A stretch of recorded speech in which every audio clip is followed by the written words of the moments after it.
Here we go.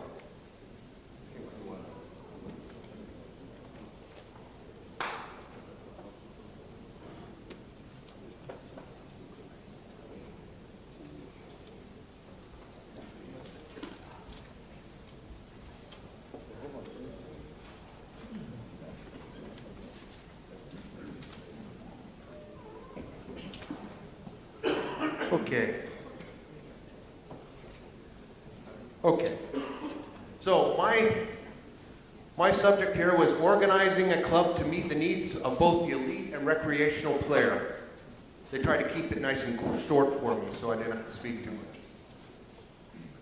Okay. So my first question to everyone basically is this: what is ice hockey? Exactly, what is ice hockey, and what is ice hockey to you? I'm going to hopefully play a video here and show you what ice hockey means to me. Yes. Let's go back out to 15 now, where McDermott has taken a lot of time, Gary, to look at this putt. This would drop him to -10. Well, this is downhill slightly and very fast.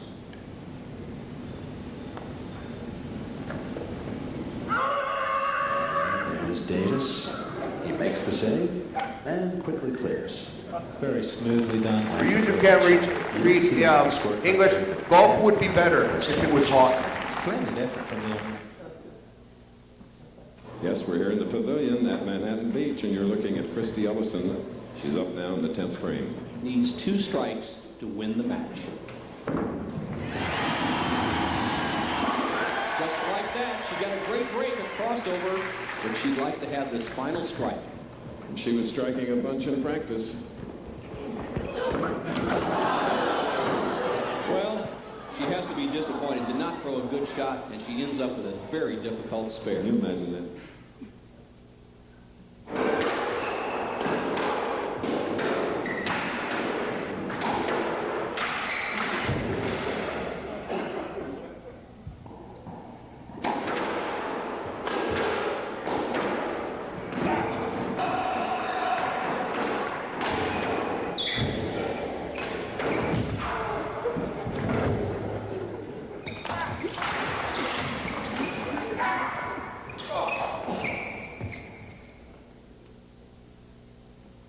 Is now back in the game. Now they're going to really have to force the tempo defensively, try to pick this up, look for fast break opportunities. Griffith at the top of the circle, over to Perry, fires away, and the shot is kicked out. Mullen with the save. Now this is turning into a real transition basketball game. No question about it. Typical battle between these two rivals. And now they're going to try. Well, he's sweating over there, but not because he's losing. Dan Malloy's leading 5-3. He's got to come back up and hopefully shoot the 5 in the same pocket. Well, that shouldn't be a problem. I think that was the toughest thing. It would appear now that the rack is his for the taking. And there it is. Notice the cue ball, center of the table. Maybe. Roddy's lucky to avoid a selection call. And as you can see, there's some action on table number 1. What does this have to do with what we're talking about? Well, for me, that is hockey. Everybody wants to be hockey. I've got a daughter, she's 14. She played a little bit of hockey. She was actually my translator whenever I went on the ice in German because my German's pretty bad. Schleck, I believe, is the actual word I could use, right? Or mega Schleck. But it's bad. And so she would go on there, and she stopped playing hockey. She got into figure skating, and she's been here for 2 days and going, I'd really like to start playing hockey again because it's so much more fun. You don't want to picture me, dude, I'll tell you.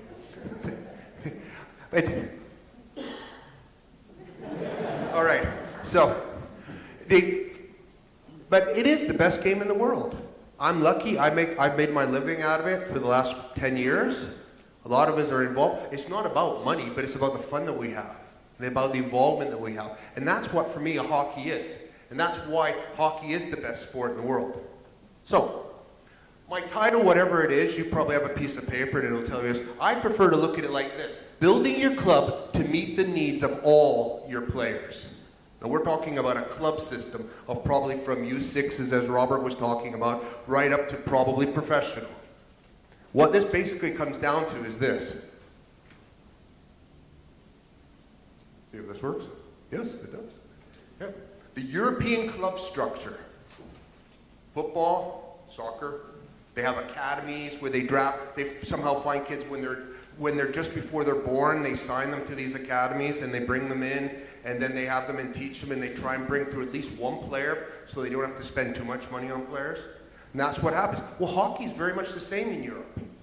More in Europe than they say even in North America, because they have a drafting process that they go through. So we're talking about here the European club structure, where we try and bring them in at the bottom, and we start to bring them through.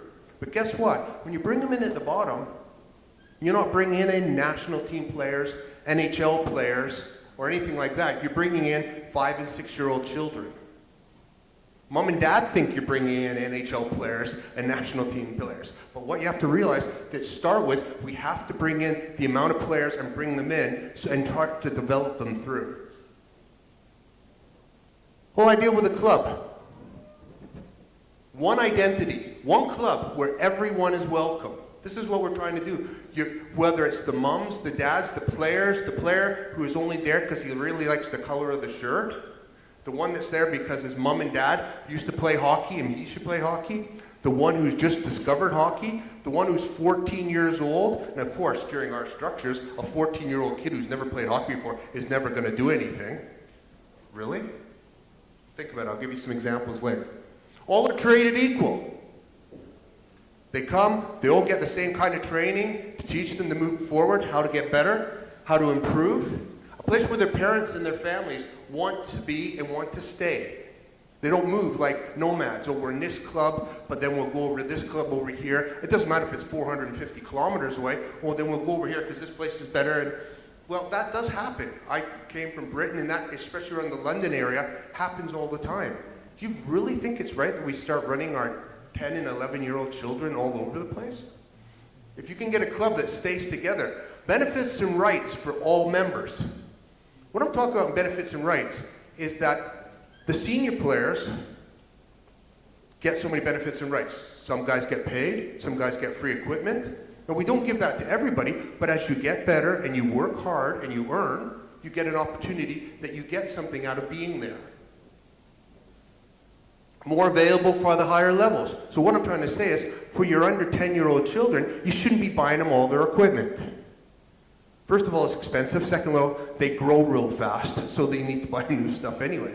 It's you earn the rights. And then inside the club, the player understands. You talk to mom and dad. My Johnny's, he's 10 and he's playing for the under 14s and he's just sitting on the bench right now. He's 10 years old. The kid understands. I'll sit there and I'll wait, I'll learn, and then I'll get better and I'll be able to play and I'll get the benefits of being with the under 14s. Players usually understand this. Sometimes it's the parents that kind of struggle a little bit with this. All benefits and rights have to be earned. It's about, and this is something I talked to Mika about last night. He's in a club called Pelicans in Finland. And Mika, I've known for many, many years. He's now involved. They're in the top level, the SM Liga in Finland. And one thing he actually said, this is almost what he said. He said it in Finnish, and I couldn't spell most of the words. So it's about being invited and joining our group. That's what you're doing when you bring people into your club. You're inviting them and asking them in. It's not about what services are being provided. And a lot of people have this thing, oh, I pay 1,000 euros a year. What am I getting for that? And what you're getting is your player has been invited, your son has been invited in, or daughter has been invited in, and they have to do so many things to work inside the club, and then they earn some of the services that are provided. Do you understand what I'm saying? It's not like going to a store. It's not like going to Tesco's here and buying a bottle of water or some beer. Sure, some sure. And it's not about that. And then you get something that you take home with you. I really struggle with that. Haram shir. I like that. Okay? So it's not about that. It's about they come and they become part of the club. They become the club. They become the part of the team. And then we work together to try and achieve these goals. But many people, because we live in this world where, hey, I'm a businessman and I'm going to run my club like a business. Well, you know, if a lot of guys who own hockey clubs ran their businesses like that, they wouldn't have enough money to own a hockey club or a football club or whatever. They don't run their businesses the same as they run their clubs. It's not the business, especially at children's levels. Okay?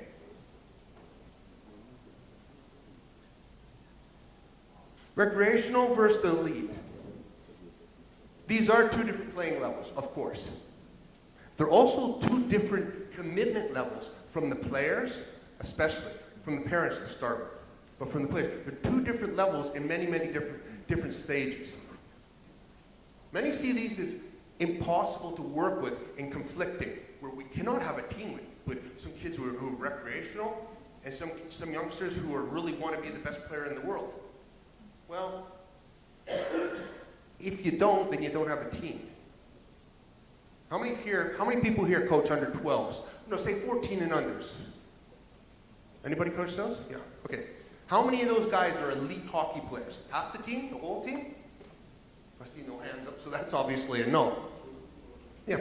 Maybe if you're lucky, you've got 5 elite, you've got 10 who are not too sure if they want to be there or not, and you've got 5 who certainly, definitely do not want to be there. Something like that kind of a breakdown.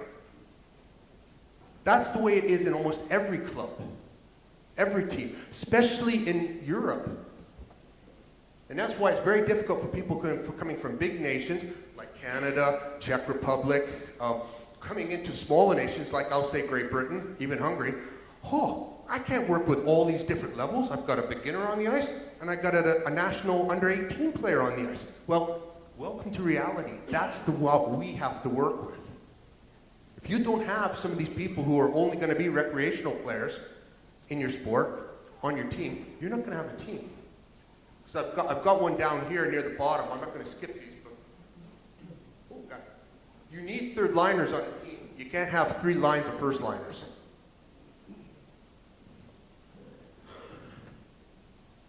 This is especially true with non-top 6 nations. So how many hockey players are there in Hungary? How many hockey players? Does anybody know? Take a guess. Come on, because I don't. 2,000? 3,000, did somebody say? I think so, actually. 3,000, yeah. I think that's about right. Very good. Congratulations, Chuba. Thank you. You get yourself a prize. Okay. Don't use it all at once. Okay. So 3,000 hockey players. And what was Robert talking about? He was involved in a group with 2,000 hockey players in that group. Just that one section. And I'll show you one from Switzerland like that. Wow, that's pretty scary, isn't it? And you guys are competing with Canadians, which you are. But so that means we need, as smaller nations, as many players as we can to be involved in our programs. And that's what this is about, bringing them in as quick as possible. Especially true at the under 16 level, because we'll talk about it, how at the 16, 15-year-old, this is where the difference starts to be made, where the player makes the decision. I've got here at the bottom, my wife asked me this question: what does LTAD mean? Long-term athlete development. Everybody develops at a different rate. And as they develop different, you could have a player who was not very good up until the stage as a 16 or 17, and something clicks, all of a sudden he's a very good player by the time he's 18, 19. I have a friend who now coaches in the Ukraine. His son is now playing professional hockey in Sweden. But up until I know about 19, he wasn't that great a hockey player. He wasn't too sure, but he was built like a stick. He was built like this. But all of a sudden, he started to grow physically, mentally, he started to grow, and now he's a professional hockey player. So, sport for all. This is something that killed British sport altogether. They started having this sport for all program, and so everybody could play sport, but that's what they left it at. They put it in the, as Robert would say, the implementation stage, but they didn't go any further than that. Of maybe doing some other things with the people when they came in the door. Many sports and many countries have this type of goal. The goal, basically, is to get as many people to start and to continue playing your game. And that's what you have to take when you start looking for players. Let's get as many people as we can to try and experience the sport. And basically, fun, fitness, and activity, doing things. If you go to places like Britain, you discover that they're wiping out a lot of playgrounds, they're wiping out a lot of fields, because costs a lot less to build a lot of buildings on it and then rent them out as houses there's a lot more money to be made than having 4 kids kicking a football around. So they need someplace that they can do this. So we bring them in. But the result, the more players we get in, the better chance we have of developing top quality hockey players. And I think we worked it out last night, something like if you have 10 players, how many are going to be top level playing national team? If you're very lucky, 1. If you have 50 players, how many are going to make it? 5? No, 1. If you're lucky. You might get 2, but maybe 1. If you have 1,000, now we're talking we might have a few players.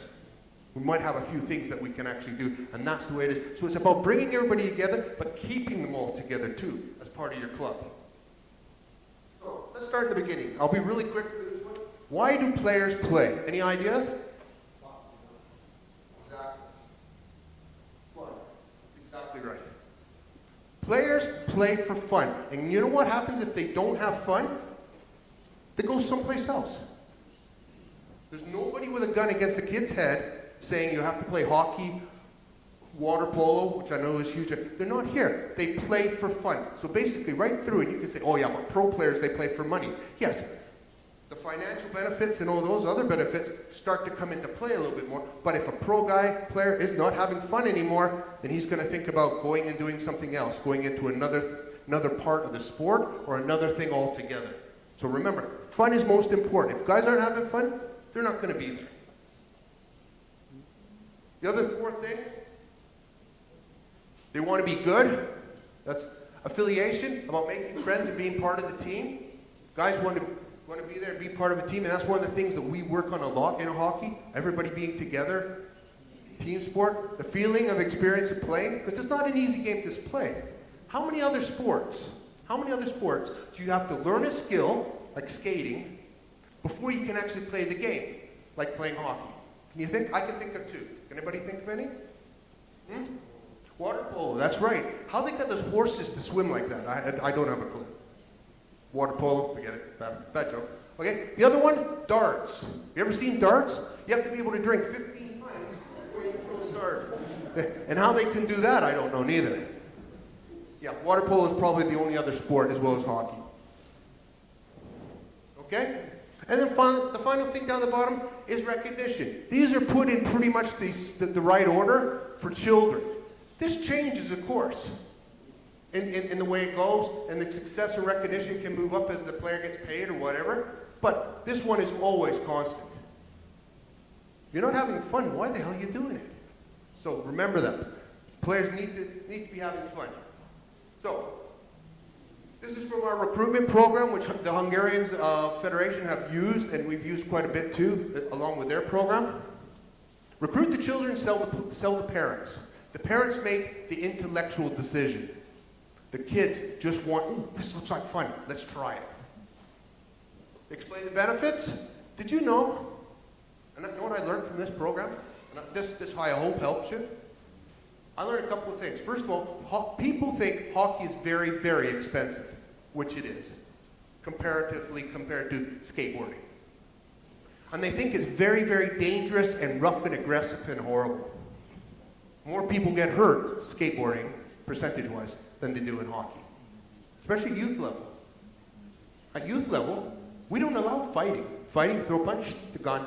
They're completely got complete equipment when they play. So this is things, but this is the thought that people had. I live in an area of Switzerland, and there's a little boy there, and my wife goes, oh, hi, how are you? He says, oh, yes, yes. And this mother, they were from Germany. And my wife says, we'll need to take you and have you play hockey. She goes, oh, no. No. That's a terrible, aggressive sport. No. And then we said, oh, I see so-and-so. I forgot what the guy's name was, the husband. I see he's got his wrist in plaster. Yes, he broke it playing American football. So that's not our fault that people think like that, but it's our duty to make people realize that that isn't the case. Okay? So that's just one that we learned from this program. So explain the benefits of the sport, including we are very team-orientated, people together. Give them reasons to let their children play, and here's the most important thing. This comes from USA Hockey. We have the best product in the world. Get them on the ice, and they'll be hooked. But it's getting them on the ice. That's the most important part to start with. Then it's keeping them on the ice. Just remember that. Okay. So, what we sell them on is the basics of the values of hockey. The values basically are the same values that we have in life. You see, games the last 2 nights. I'll go with the Hungarian games. The Hungarians, we've got 10,000 people in the building screaming, yelling. It's exciting. I talked to some of the British players that I know. They said it was fantastic being out there. But of course, it's getting edgy. People are there. But you don't see guys running people from behind, trying to hurt each other. That's part of our sport. That doesn't happen all the time. That's part of our sport. We have a respect level built inside our sport that people do that. If somebody does it, everybody goes, oh, Jesus Christ, what's he doing? We try to make sure that we have built certain values into our sport. Fair play and respect being for one of them. Safety being extremely important nowadays with insurance. Making sure players are thinking. Do you know how much money and time we spend at the IIHF dealing with concussions? We have 3 committees that have that on their mandate. That's going to be interesting because they've got different ideas, but we have 3 committees who are talking about this. Player safety. Inclusive. We have players of all races, both sexes, and we have disabled players who play our sport too. We have them from all over the world. We are involved, we are right now in 72 different nations. The IHF. We're a small association, but we are inclusive. We let everybody play if they want to play. We have a family environment where we hope to bring the parents in, hope to bring the families in to support what we're doing as a club or a team. We work in teamwork. We have a group, most very good nations have a development structure that we try to follow and go through. We teach discipline, and most importantly, once again, fun. Then we come to 16 to 19, and these aren't set ages.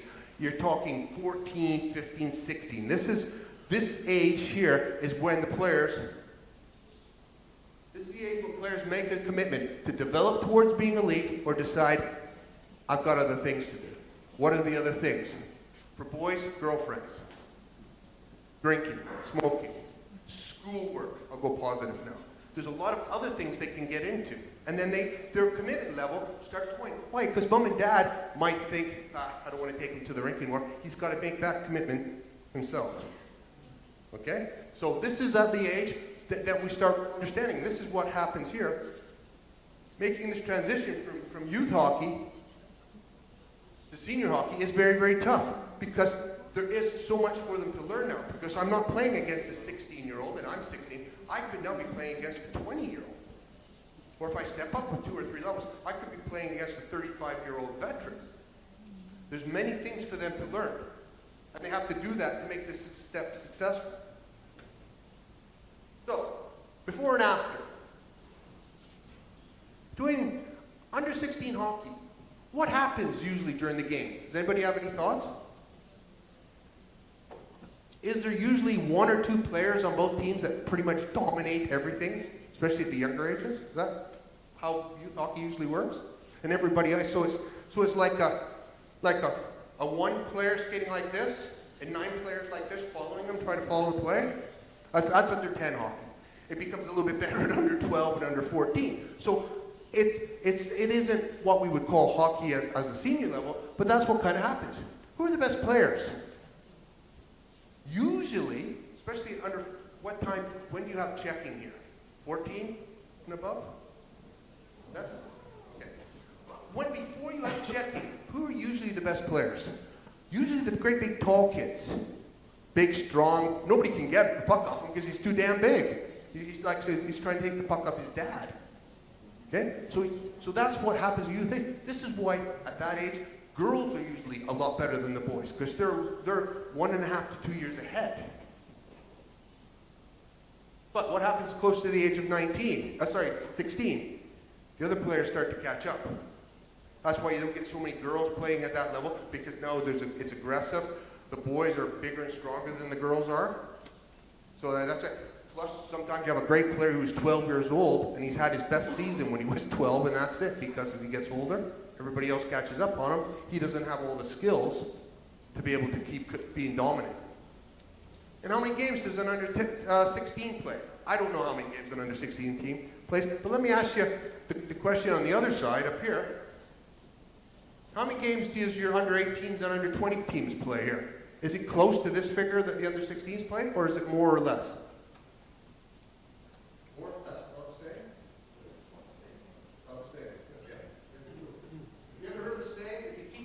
same thing, you're not going to get different results? In Great Britain, it drops, actually. Under 19 players play less than they do, so we wonder why Great Britain are static. That's one of the reasons. Okay? There's a lot of stuff here. What happens in a lot of nations is they don't make any changes from this level to this level. Types of practices and doing testing, specific skills and tactics that they're teaching their players, doesn't change. It's still the same as it was 16. It has to be. What they teach them up to 16 has to be the same, but it has to be improved as they go up if they're going to make that step. Because you're not talking under 14, under 16. You're talking under 16, possibly pro level. That's a big step and a lot of things to learn. What's the quality of what they're doing? Do they understand the quality? And finally, the commitment. So what we're talking about here is players get to under 16, and now they're starting to separate. I'll come back to the subject I'm talking about sooner or later. They're starting to separate, and we're talking about what we do with the elite players right now to make sure they're elite. The first time I ever heard this was by the Norwegian Federation. They talked about that they had a real good group, but now they had to make it a 14 to 16. Something special for the really good players so they could go with it while still keeping the other players involved. Because if not, the better players just kind of leveled off, and they didn't want that. It seems to be working because Norway are doing very well in the World Championships at the moment. So this is from a friend of mine, a gentleman called Jim Britten, who's from Sweden. He now coaches a junior program in Donetsk in the Ukraine. So, quality and commitment. What are the quality and commitment? Enthusiasm. Make sure the players always have a positive attitude to what they're doing. Being on time and being ready so there's no stress. You get them to think about this when they're in any team situation. Going on the bus, going to a game, coming home, going on the ice, getting ready. None of these things, because this pays big dividends later on. Set goals for practice. Never skate through a practice. Because you see some players. I don't hate this part. The I don't give a shit passes. Don't care. It's all about quality. Got to do it good. Got to do it good. This is the commitment we're looking for. Concentration and focus on every drill. Follow through with drills. Every drill, every shot is a goal. Every check, every movement is a body check. Every pass is on the stick. Everything is. That's what they have to be thinking. It doesn't happen to start with, but that's the mentality that they have to have. This is the quality and commitment the player has to put in. No fear, no regrets. Don't think too much, and push yourself as far and as fast as you can. Do things in